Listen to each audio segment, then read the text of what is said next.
Welcome to another edition of Weekend Roundup, where we point out some stories from the week that you might have missed.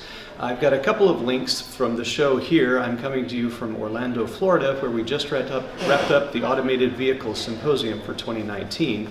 So check those out. It's really only a small taste of what was happening here. Here at the conference we had outdoor demos, we had lots of good speeches, so it was an incredible event, and if you missed it this year, you want to make sure you come next year when it's in San Diego. First up for me, the U.S. Navy has put out bids, requests for bids for an unmanned surface vehicle, medium size, so you want to check that out. A small town in Maryland is adding to its airport a facility for unmanned systems because they think that's going to be a big economic boost for the area, so you can read about that.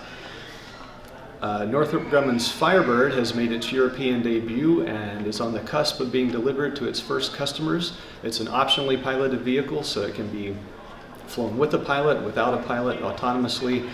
So we have a link to that, and then I also have a link from a story that we did in our magazine about Firebird, so you can get some more information on that. All right, now we're going to go to Brian, who is at a conference in Massachusetts. And Brian, what have you got?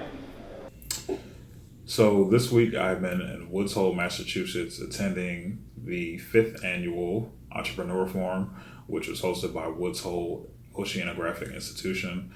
The forum involved a lot of exciting discussions and demonstrations surrounding maritime robotics, so more to come about that at a later date.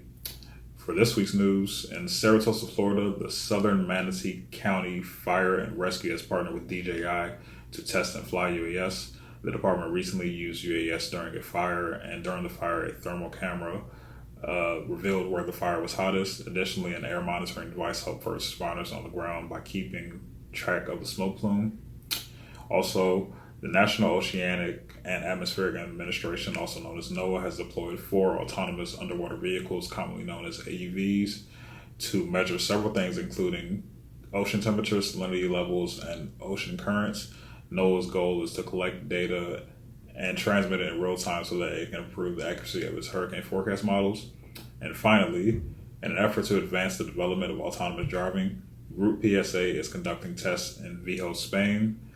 According to Group PSA, the goal of testing is to examine how vehicles could communicate with surrounding infrastructure in a complex urban environment. So as always, the links will be at the bottom, and we look forward to bringing you more unmanned news next week. That's it for us this week, and we look forward to seeing you next week.